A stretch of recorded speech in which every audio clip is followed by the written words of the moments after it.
ते बोर आहे ना बोर, आमच्या जगाच्या मालकाला द्यायचंय, माझा राघव येणार आहे आणि म्हणून त्याला द्यायचंय ते बोर. म्हणून ती काय करायची, माझी शबरी फार थकलेली होती शबरी, पण ती बोरी खाली जायची आणि एक बोर घ्यायची आणि चाखायची. जे गोड असेल तेच त्या ठिकाणी पात्रामध्ये घ्यायचे, जे आंबट असेल ते टाकून द्यायचे. फार तिचं प्रेम, माझा राघव येणार आहे म्हणून ना तिनं प्रतीक्षाच केलेली आहे. फार थकलेले आहे. 87,000 वर्ष म्हणजे आपल्या काळात 87 वर्षाची शबरी झालेली आहे. ती 87,000 वर्षाची शबरी आहे. तिचे गुडघे फार थकलेले आहे. तिनं आता बोर गोळा करावे. फार देवाची आस त्या ठिकाणी तिच्या डोळ्यामध्ये लागलेले महाराज होता.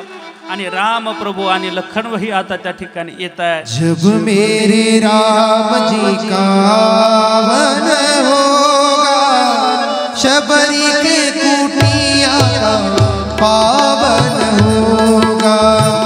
जब मेरे राम जी का आवन होगा, शबरी के कुटिया का पावन होगा. मेरे राम जी का आवन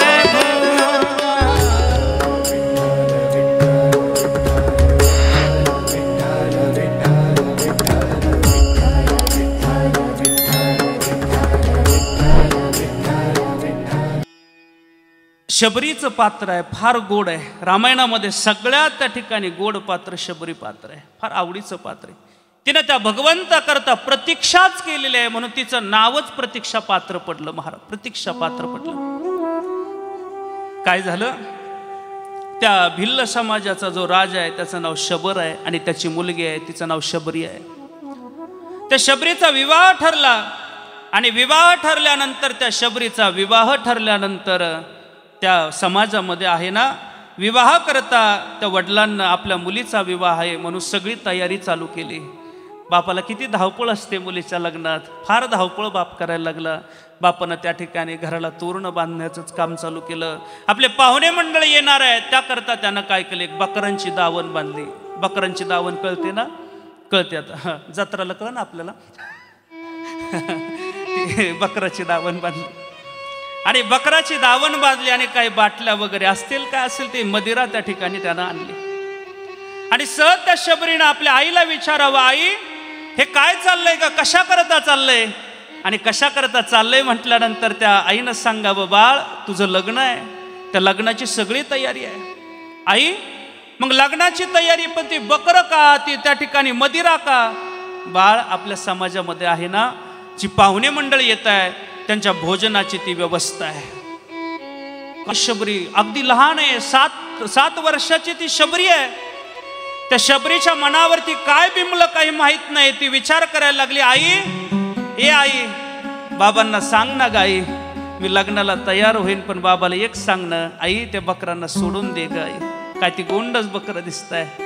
आई मी लग्नाला तयार होईल, फक्त त्या बकरांना सोडून द्यायला लावाय, सोडून द्यायला लाव. ते बापानं लांब होता ऐकलं.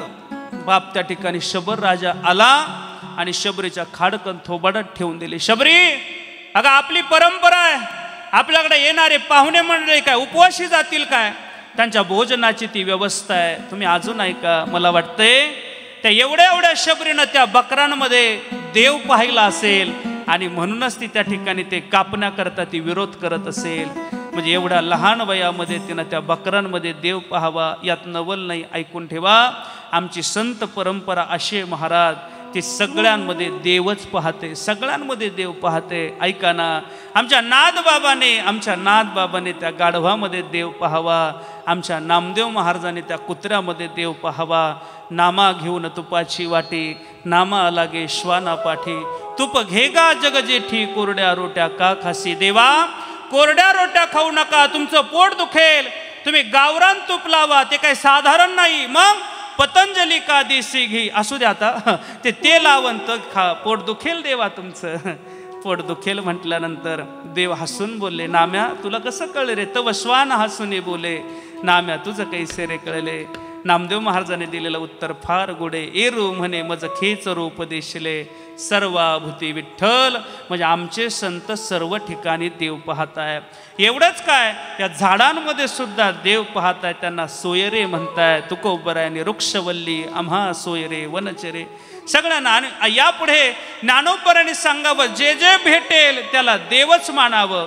जे जे भेटे भूत ते ते मानिजे भगवंत. हाच त्या ठिकाणी जो भेटेल त्याला देव मानावं. तोच भाव त्या शबरीचा झाला. आणि शबरीनं सांगावं, बाबा ते बकरांना सोडून द्या. पण बाबानं काना मागं मारली होती. हात असा धरला. तिनं विचार केला, या जर प्रपंचामध्ये मी राहिले, हा जर त्या ठिकाणी प्रपंच संसार केला, तर त्या ठिकाणी मला हे माझं लग्न जर झालं तर या लग्नामध्ये काय होईल. हे बकरं कापण्यात येतील. मग न राहिलेलं बरं. रात्री सगळ्यांना झोपून दिलं. आणि शबरी आहे ना, शबरीनं काय केलं, शबरी आहे ना, तिनं ते पळ काढलं. घरातून पळाली शबरी. पण ऐकून ठेवा, ती शबरी पळाली पण देवाकरता पळाली. देवाकरता पळाली. शबरी पळाली. माहीत झालं शबरी पळाली. शबरी गेली. आणि शबरी गेली म्हटल्याबरोबर सगळे जागे झाले.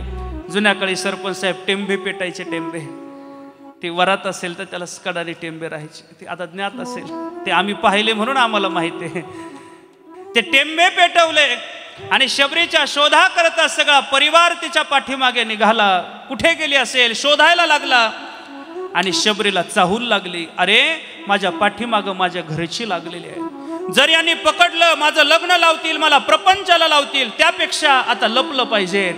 आणि एक उंटाचं प्रेत पडलेलं होतं. त्या मुंग्यास यानं किड्यानं ते आतलं सगळं पोखरलेलं होतं. दुर्गंध येत होता. आणि त्या शबरीनं विचार केला, आता लपलं पाहिजे.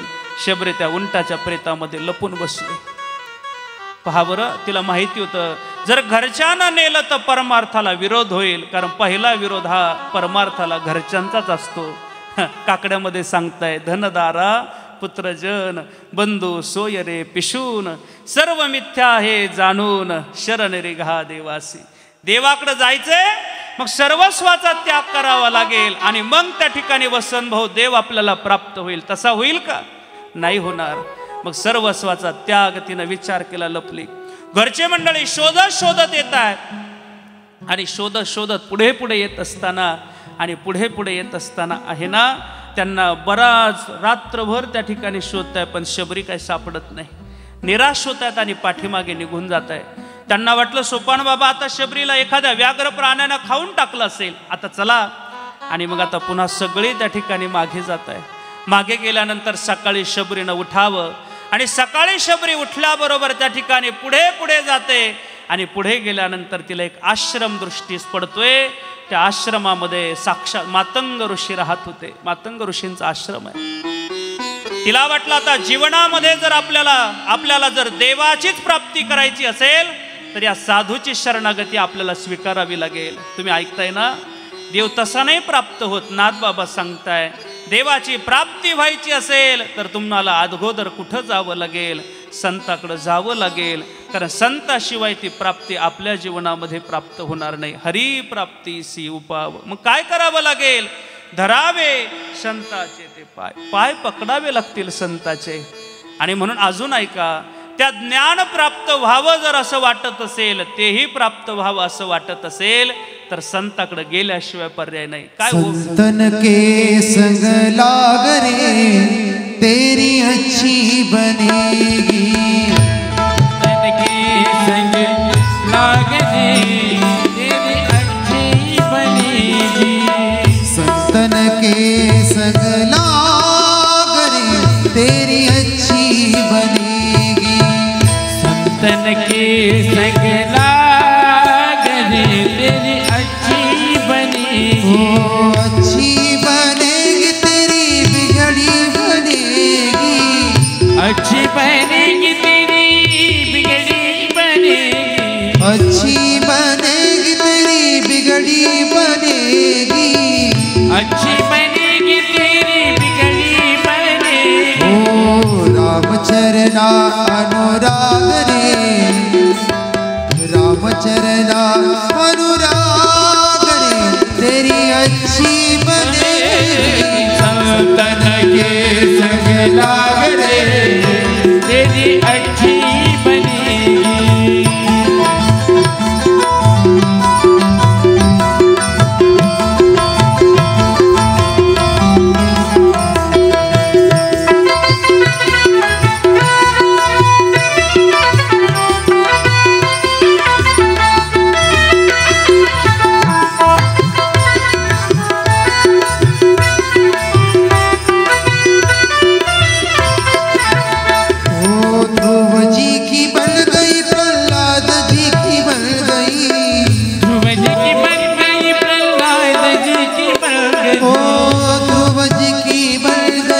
प्रहलाद जी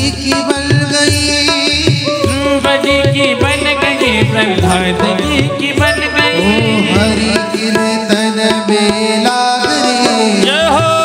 हरि कीर्तन में लाग रे तेरी अच्छी बनेगी। संतन के संग लाग रे ताली बजवा, हाँ, आनंद बनेगी।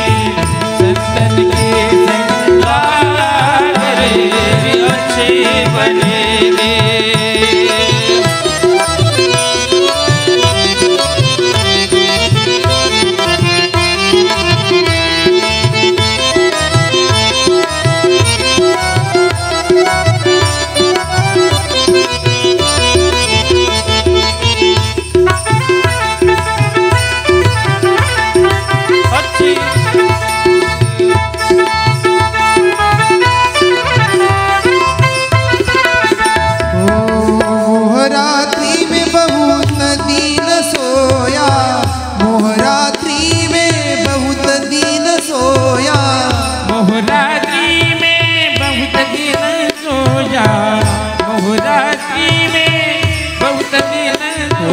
जाग सके तो तू जाग रे, जाग सके तू जाग रे तेरी अच्छी बनेगी। संतन के संग लाग रे तेरी अच्छी बने हो।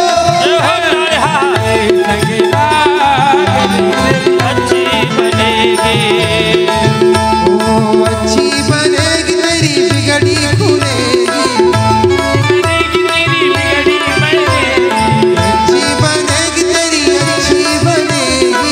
अच्छी बनेगी तेरी बगड़ी बनेगी। रामचरना अनुराग रे, रामचरना अनुराग रे तेरी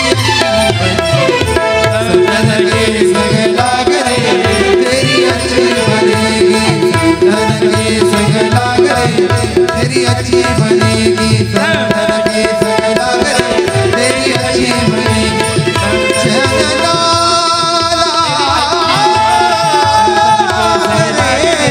तेरी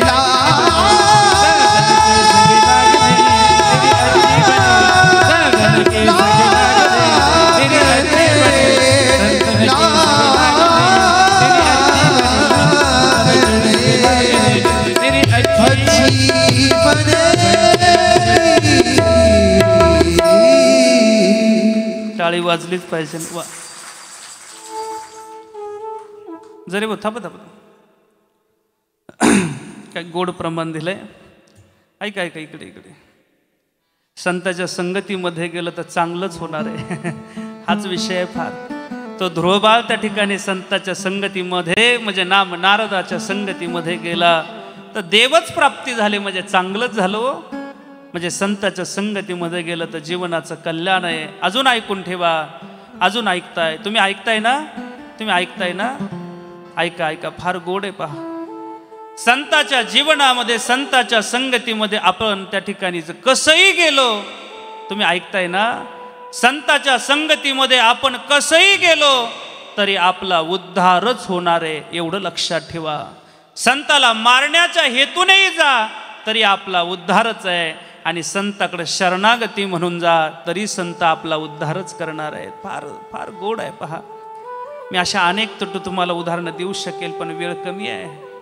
तो गावबा संताच्या इथं फक्त पुरणपोळी खाण्याच्या त्या ठिकाणी प्रसंगानं राहिला, परिणाम उत्तरार्ध रामायणाचा तो करता झाला। संताच्या संगतीमध्ये चांगलंच आहे त्या शबरीनं सुद्धा विचार केला, आपल्या जीवनाचं जर कल्याण कुठं होईल तर ते फक्त संताकडे झाल्याशिवाय राहणार नाही.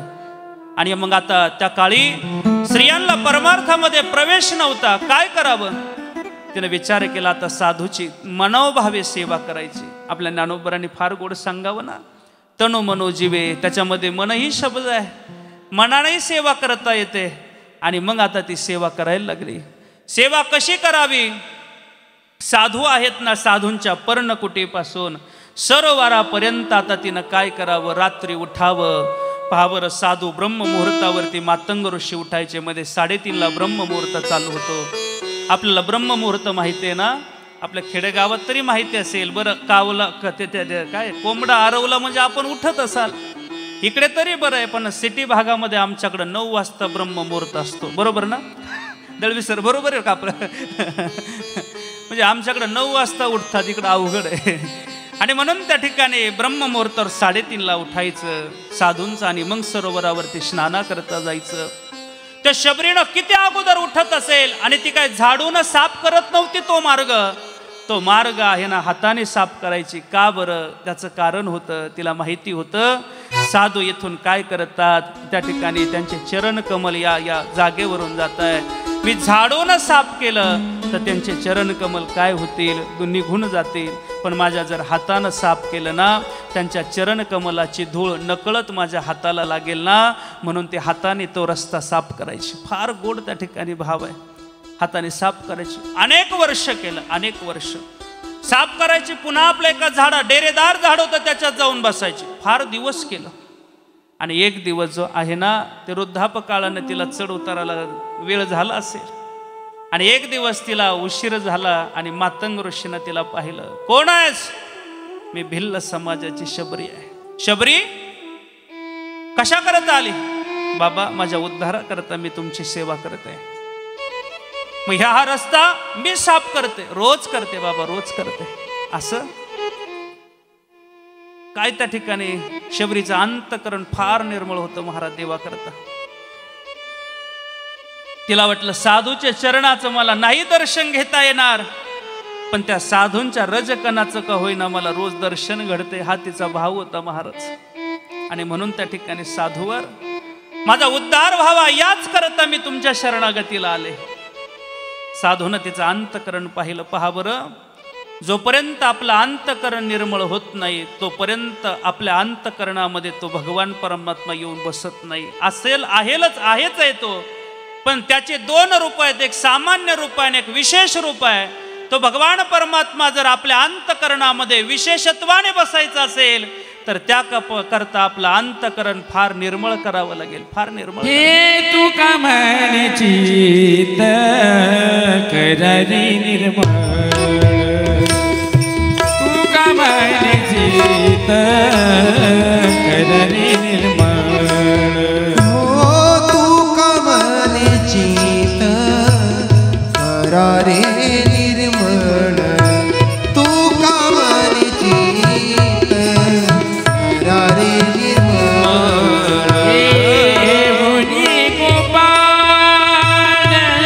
मुनी गोपाळ जय हो.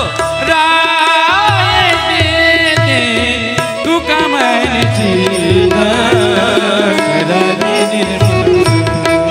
जय हो. कमल चित्त करारी निर्मळ. तू कमले चित करारे निर्मळ,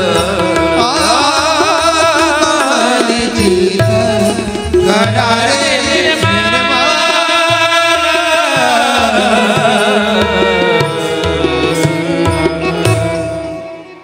शबरीचं फार अंतकरण निर्मळ होतं. तुकोबरात तेच सांगताय, तू का म्हणे चित्त करारे निर्मळ. मग परिणाम का होईल? येवोने गोपाळ राहे तेथे. किंवा अजून प्रमाण घ्या ना, भावे गावे गीत. आता काय? शुद्ध करून या चित्त. जोपर्यंत आपलं चित्त निर्मळ नाम शुद्ध होत नाही, तोपर्यंत भगवान परमात्मा आपल्या हृदयामध्ये येऊन बसणार नाही. मी एका ज्येष्ठ महात्म्याच्या मुखारविंदातून ऐकलेला भाव सांगतो. महात्म्याचा असेल तर तो धाडसानं सांगावाच. ऐकून ठेवा.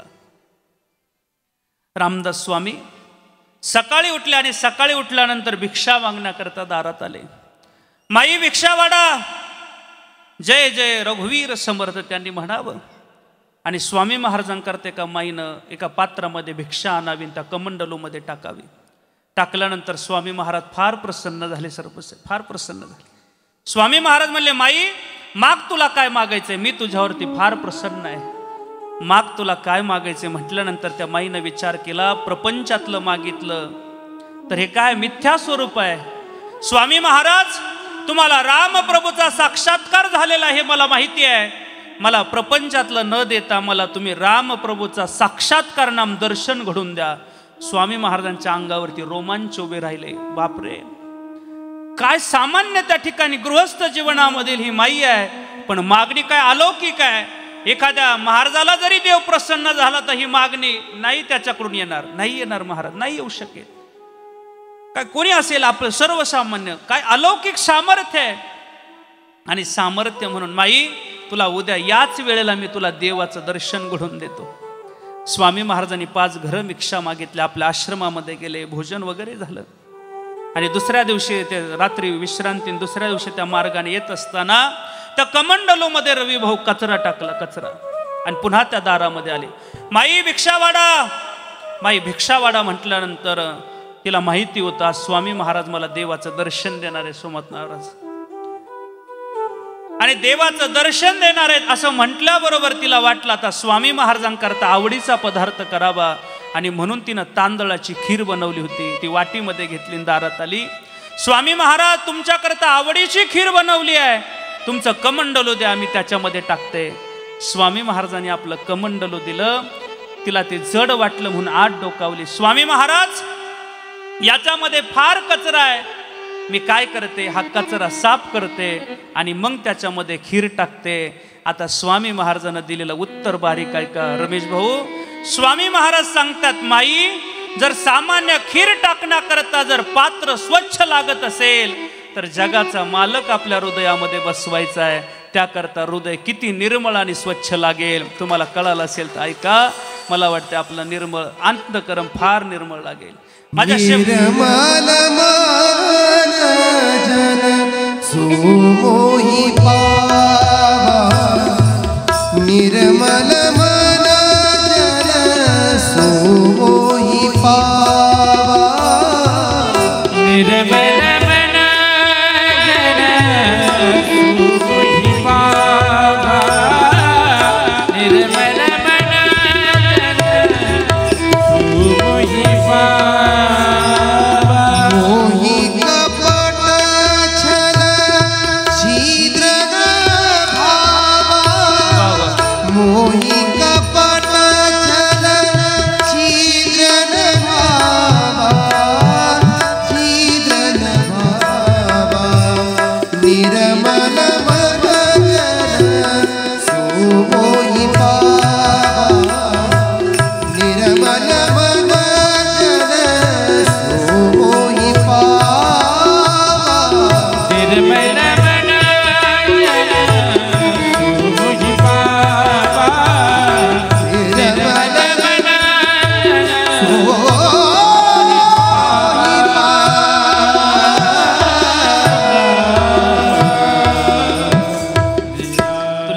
सुद्धा ते सांगतायत, आपलं जे मन आहे ते निर्मळ असावं लागेल, त्याच्यामध्ये छल कपट हे नसावं. पहा बरं, मन निर्मळ करणं म्हणजे तरी काय, अगदी सोपं सांगून जातो, अगदी सोपं सांगतो. आपल्या शेजारचं जे आपल्या शेजारचं वावर असतं पहा, आपल्या शेजाऱ्यानं आपल्या वावरामध्ये, त्याच्या वावरामध्ये समज बोर घ्यावा, बोर घेतात ना इकडे, बोर घेतला आणि त्या बोरला सरपंच साहेब फार पाणी लागलं, फार पाणी लागल्याबरोबर याला कळालं, अरे आपल्या रामभाऊला फार पाणी लागलं. पहा बरं, मग यानं लगेच त्या ठिकाणी मिठाईच्या दुकानामध्ये जावं, 1-2 किलो पेढे आणावे आणि गावात वाटावे. पहा बरं, आमच्या शेजाऱ्याला पाणी लागलं, आमच्या शेजाऱ्याला पाणी. इकडं असंच करतात ना.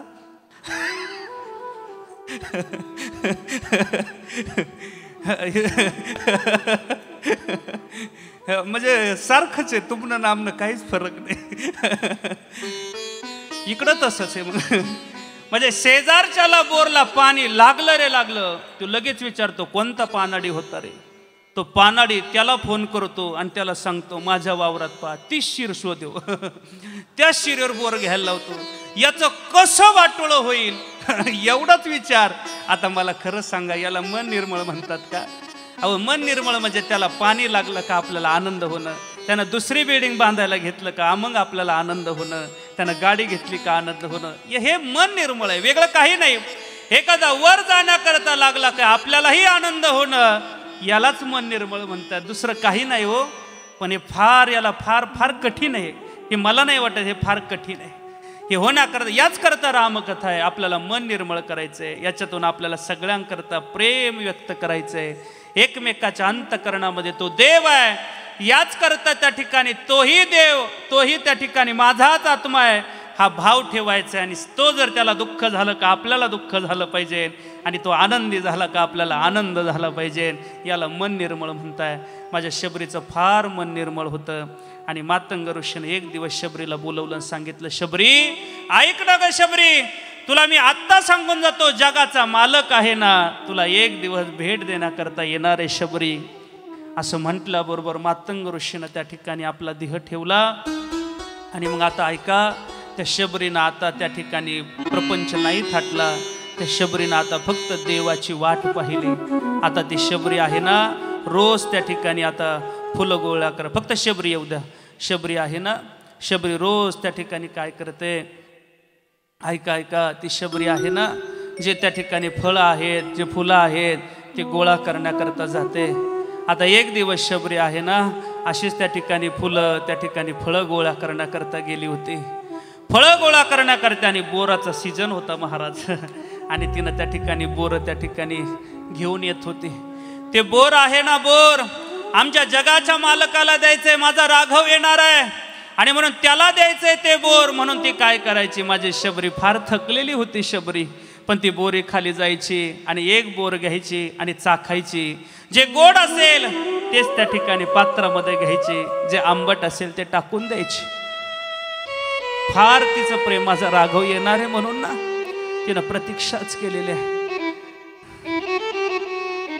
फार थकलेले आहे. 87,000 वर्ष, म्हणजे आपल्या काळात 87 वर्षाची शबरी झालेली आहे. ती 87,000 वर्षाची शबरी आहे. तिचे गुडघे फार थकलेले आहे. तिनं आता बोर गोळा करावे. फार देवाची आस त्या ठिकाणी तिच्या डोळ्यामध्ये लागलेली आहे महाराज.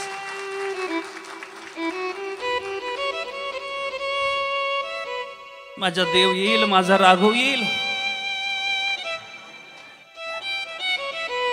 हसू नका, हसू नका. अहो, ही शबरी आहे, साक्षात त्या ठिकाणी देवाची भक्त आहे.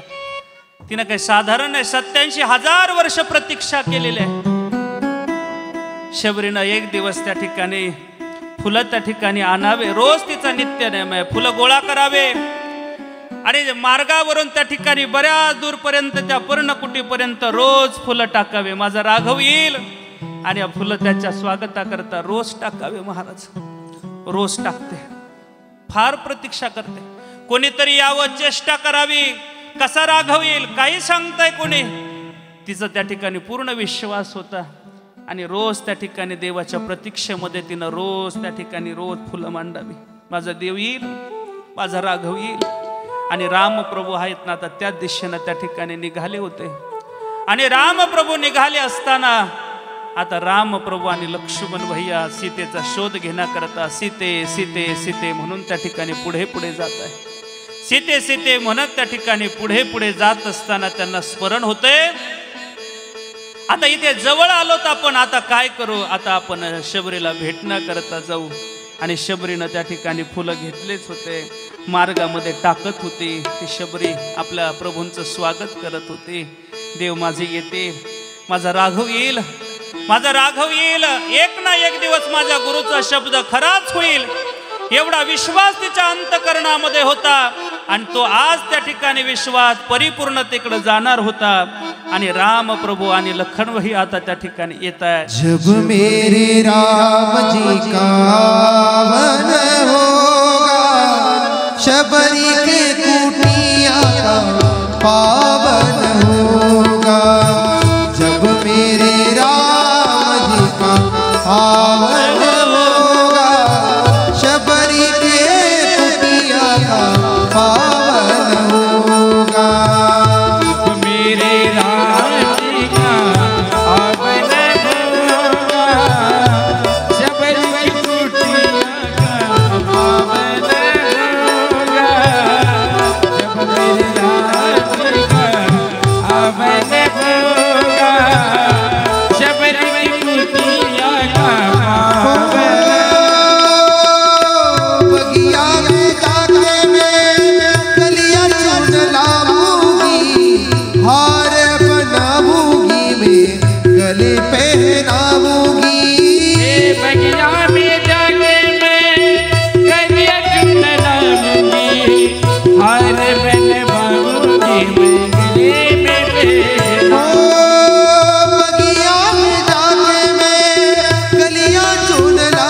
राम सुंदर मेरी किस्मत चमकाएंगे, राम आएंगे। मेरे झोपड़ी के बाग खुल जाएंगे, राम आएंगे। सर्वांनी हात वरती घ्या, टाळी वाजवा सगळे. सर्वांनी हात वरती घ्या. मेरे झोपड़ी के भाग आज खुल जाएंगे, राम आएंगे मना. मेरे झोपड़ी के बाग आज खुल जाएंगे, राम आएंगे। मेरे झोपड़ी के भाग आज खुल जाएंगे, राम आएंगे। मेरे झोपड़ी के बाग आज खुल जाएंगे, राम आएंगे। राम आएंगे, आएंगे, राम आएंगे। जय हो. राम आएंगे। ओ राम आएंगे, आएंगे, राम आएंगे। जय हो. टाळी हा हा. जय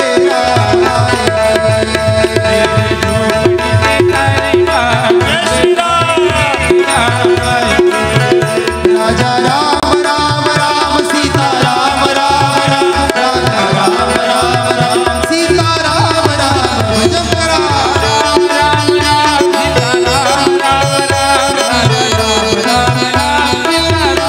राजा राम राम राम सीता राम राम राम, राजा राम राम राम सीता राम राम राम. ओ राजा राम राम राम सीता राम राम राम, राजा राम राम राम सीता राम राम राम.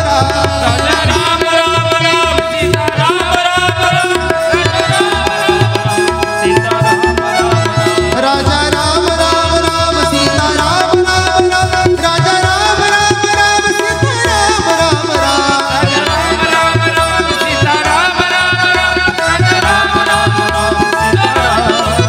राजा राम राम राम सीता राम राम राम, राजा राम राम राम सीता राम राम राम. राम राम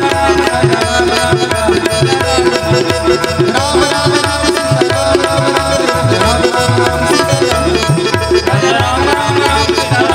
श्री राम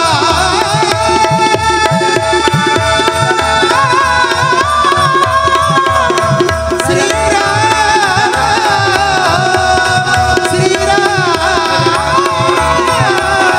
श्री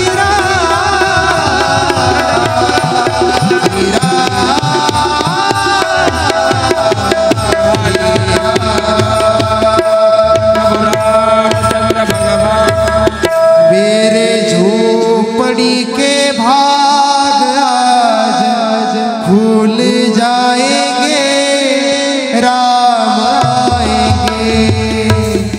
मेरे झोपड़ी के भाग आज खुल जाएंगे, राम आएंगे। प्रभु रामचंद्र भगवान की जय। पवन सुत हनुमान की जय. उमापति महादेव की जय. हर हर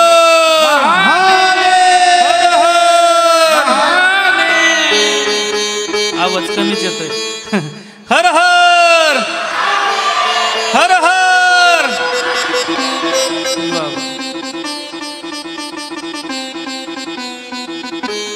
शबरीला फार आनंद झालेला आहे, फार आनंद झालेला आहे.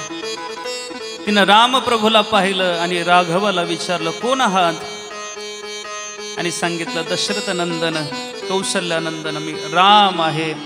राम म्हटल्याबरोबर 87,000 वर्षाची जी त्या ठिकाणी प्रतीक्षा करत होते शबरी, गुडघे थकलेले होते, जीर्ण शरीर होत चाललेलं होतं सरपंच साहेब. पण ऐका ना वसंत भाऊ, तिचं ऐका, तिचं आहे ना, तिला काय त्राण आले काय कळेला, तिनं ताडकन उभं राहावं आणि प्रभूजीला मिठी मारावी. प्रभू फार लवकर आला तर, म्हणजे 87,000 वर्ष झाले आणि माझा राघव एवढ्या वर्षानं आला आणि तरी लवकर आला म्हणावं. काय प्रेम असावं, आणि प्रेम त्या ठिकाणी अश्रू येणं बाहेर पडावं. प्रभू फार लवकर आला तो, फार अतिशय आनंद व्हावा. प्रभूजीनं सांगावं, शबरी मला फार भूक लागली. भूक लागल्यानंतर शबरीनं हाताला धरावं आणि प्रभूजीला आपल्या पर्णकुटीमध्ये आणावं. पर्णकुटीमध्ये आणल्यानंतर देवाला बसण्याकरता टाकावं. देवाला बसा म्हणावं, देव बसावे, माझ्या लखन भैयाही बसावा. शबरी फार भूक लागली ग मला, शबरी फार भूक लागली. फार अंतकरण निर्मळ होतं महाराज माझ्या शबरीचं. फार भूक लागली म्हटल्यानंतर देवानं आहेत ना, देवानं त्या ठिकाणी देवा करत आहे ना, त्या शबरीनं 2 द्रोण तयार करावे. एकामध्ये त्या ठिकाणी माझ्या रामप्रभूला राघवाला ती बोरं द्यावी, आणि एका द्रोणामध्ये त्या ठिकाणी माझ्या लखन भैयाला ती बोरं द्यावी. दोघांनी बोरं घ्यावी. आता ऐका, माझा जगाचं मालकाचं किती प्रेम भक्तावरती असतं. तुम्ही ऐकताय ना, ऐका, फार गोड आहे. जगाच्या मालकानं त्या ठिकाणी पाहिलं सुद्धा नाही कुरतडलेली आहेत की उष्टी आहेत, काही पाहिलं नाही. जगाच्या मालकानं त्या ठिकाणी ते बोर घेतलं आणि शबरी देवाकडे पाहते आणि सांगते, प्रभू फार गोड बोर आहेत, फार गोड बोर आहे. प्रभूनं गोड म्हटल्याबरोबर ते प्रभूनं तोंडात टाकावं, पण लखन भैयाला न राहावं. लखन भैयानं मागून विचारावं, शबरी अगे बोरं कुरतडलेली दिसत आहेत, काही खाल्लेली चाखलेली दिसत आहेत, अशी का? आणि त्यावेळेस त्या शबरीनं सांगावं, लखन माझ्या प्रभू करता जी बोरं आणलेत ना, ती आंबट नाही, कडू नाही, ती गोड आहेत. कशी ओळखली? काय नाही प्रभू, मी काय करावं, ज्या बोरी खाली जायचे ना, ते बोर घ्यायचे आणि ते बोर चाखायचे. जे बोर गोड असेल तेच त्या ठिकाणी मी आणलेलं आहे, आणि आंबट तुरट कडू बोर मी टाकून दिलेलं आहे. तर लखन भैयानं पाहिलं तर या शबरीचे दात काळे भंगार होते. तिनं पाहिलं ते लखननं विचार केला, हिनं कधी कोलगेट कधी क्लोजअप लावलं का नाही? सारे काळे भंगारण ही उष्टईचं खायचं का? लखन भैया फार गमतीचं होतं. लखन भैयानं ते बोर घेतलं आणि मागं टाकायचं, असं मागं टाकायचं. ते बोर घेतलं, मागं टाकलं आणि तोंडाचा आवाज केला आणि दादाला म्हटलं, असं असं करतं, दादा फारच गोड बोर आहे. आता दादा म्हणला, तुला सांगितलं असतं पण शबरी पुढे. आता दादाला काय कळत नाही. एक मागे बोर टाकावं, चांगलं म्हणावं. अजून ऐका, जगाच्या मालकानं सोपान बाबा ती उष्टी बोरं खाल्ली. फार देव प्रेम करतो. तुम्हाला मी भागवतात पटकन घेऊन जातो. मला फार गोड प्रसंग येतो. तो काल्याला येईलच काय मला माहित नाही, वेळ कमी सांगितलंय म्हणून मी नाही जाणार तिकडे. आलाय वेळ तर मला आता ते घ्यायचंय. फार गोड प्रसंग आहे महाराज, फार गोड वसंत. ज्यावेळेस जगाच्या मालक आहे ना, गाई चारण्याकरता सवंगड्याबरोबर वनामध्ये जातो, फार खेळतो आणि दमतो. महाराज मला धावता गतीत जायचंय. आणि मग सगळे म्हणतात, आता देवा पटकन, आता भुका लागलेल्या आहेत, शिदोऱ्या सोडा. सगळे शिदोऱ्या सोडतात. सगळे शिदोऱ्या सोडल्यानंतर काहींच्या शिदोऱ्या खराब असतात, शिळ्या असतात, तुकडे असतात. देवानं सांगू, असं जमणार नाही. उद्या तुम्ही येताना आहे ना, चांगल्या शिदोऱ्या घेऊन यायच्या. चांगल्या शिदोऱ्या, ऐका, चांगल्या शिदोऱ्या घेऊन या. त्याच्यामध्ये मधुमंगल होता. त्यानं विचार केला, आज आपल्याकडे फार शिळ्या तुकडे आहेत, उद्या येताना देवाकरता चांगला आणू. सगळ्यांना विचार केला. सगळे घरी गेले. मधुमंगलानं घरी गेल्याबरोबर आईला सांगितलं, आई देवानं आत्तापर्यंत काही मागितलं नाही दळवीसर, पण आज देवानं मागितलंय. उद्या काहीतरी देवाला न्यायचंय, चांगली शिदोरी न्यायची. आई काहीतरी दे बरं. आईनं विचार केला. घरी त्या गाडग्याची रास लावलेली होती. एक एक गाडगं बाजूला केलं पण काहीच नव्हतं. शेजारच्या काकूंकडे गेली. काकू आम्ही काहीतरी मला द्या ना. काहीतरी म्हटल्यानंतर ते ताकाचं गाडगं दिलं. ताक भरून एक गाडगं दिलं. ते गाडगं घेतलं, आणलं, शिंकर ठेवलं. बाळा उद्या देवा करता एवढं ताक घेऊन जा. संध्याकाळ झाली. सकाळी त्या ठिकाणी सगळं आवरलं, निघाले. पुन्हा काय सोडल्या त्या मधुमंगलाने ते गाडगं बरोबर घेतलं. जगाच्या मालकाला काहीतरी द्यायचंय ना. दिवसभर खेळ, दुपारपर्यंत खेळ खेळले आणि आता भुका लागल्या. खांदी भार पोटी भूक. आता काय सुख आहे का खेळण्याचं. चला आता त्या ठिकाणी शिदोऱ्या सोडा. शिदोऱ्या सोडल्या आणि आता सगळ्यांना देवा करता अतिशय चांगल्या शिदोऱ्या आणल्या होत्या. अतिशय चांगल्या शिदोऱ्या सरपंच साहेब शिदोऱ्या चांगल्या आणल्या होत्या. आणि चांगल्या शिदोऱ्या आणल्यानंतर आता भगवान परमात्मा मध्ये बसला. विभ्रत वेदोम जठरपटयो. चला मला तिकडे नाही, मला पटकन मध्ये बसला.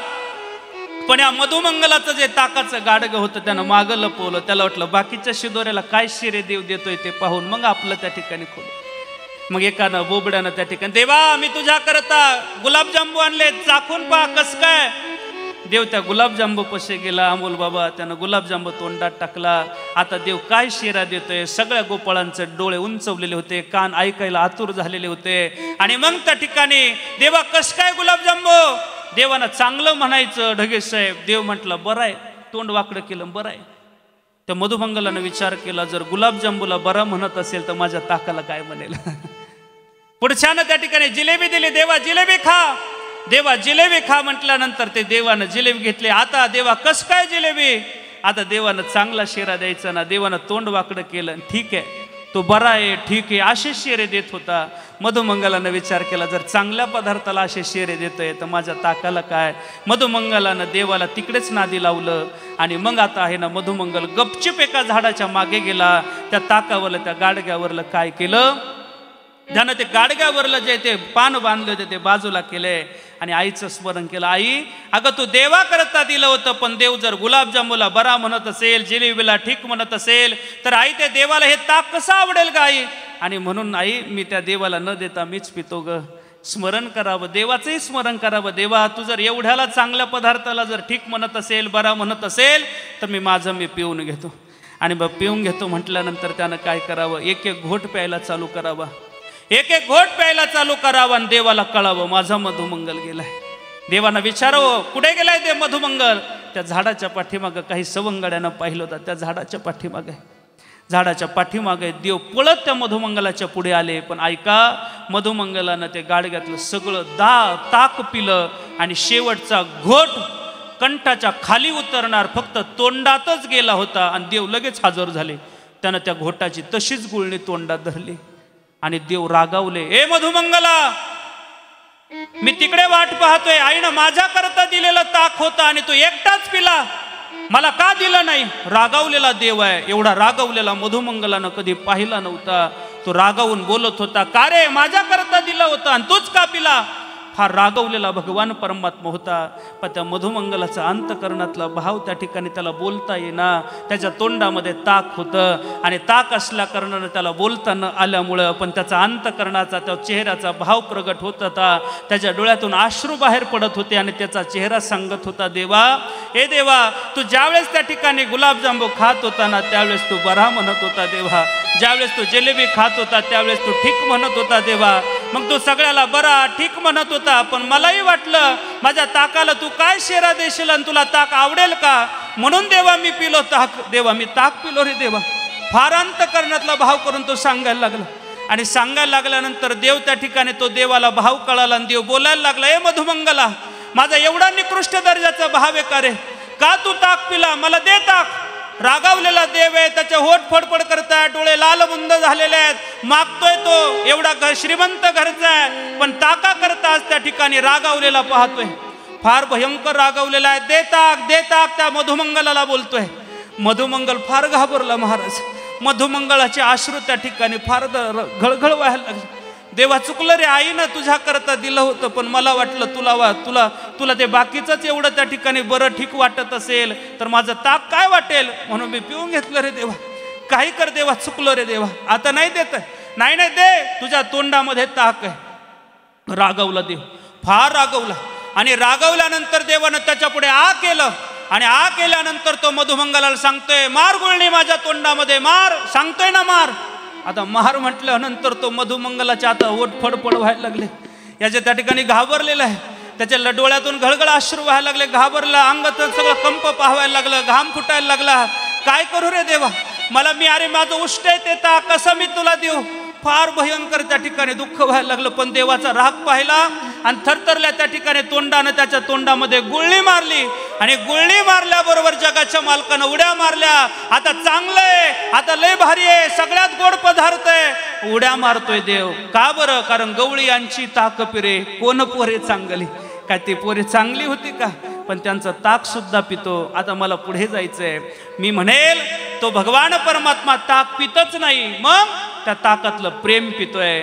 भगवान परमात्मा थोर प्रेमाचा भूकेला, हो थोर प्रेमाचा भूकेला, थोर प्रेमाचा भूकेला, हो थोर प्रेमाचा भूकेला.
टाळी वाजलीच पाहिजे.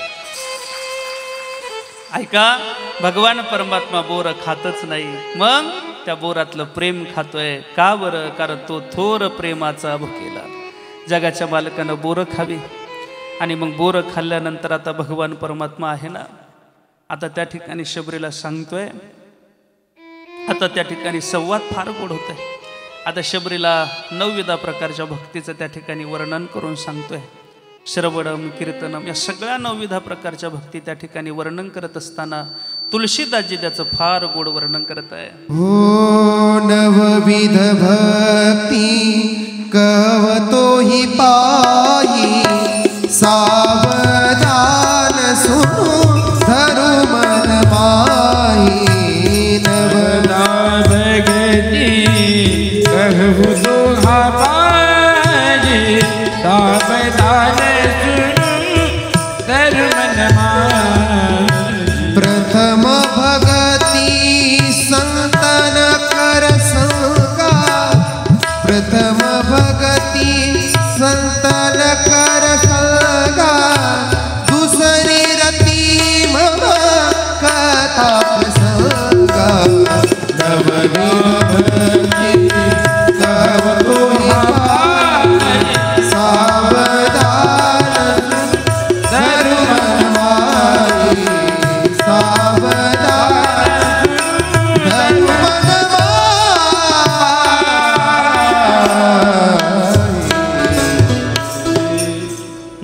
प्रकारच्या भक्ती सांगताय. आणि मग 9 प्रकारच्या भक्ती सांगून आता शबरीचा निरोप घेताय.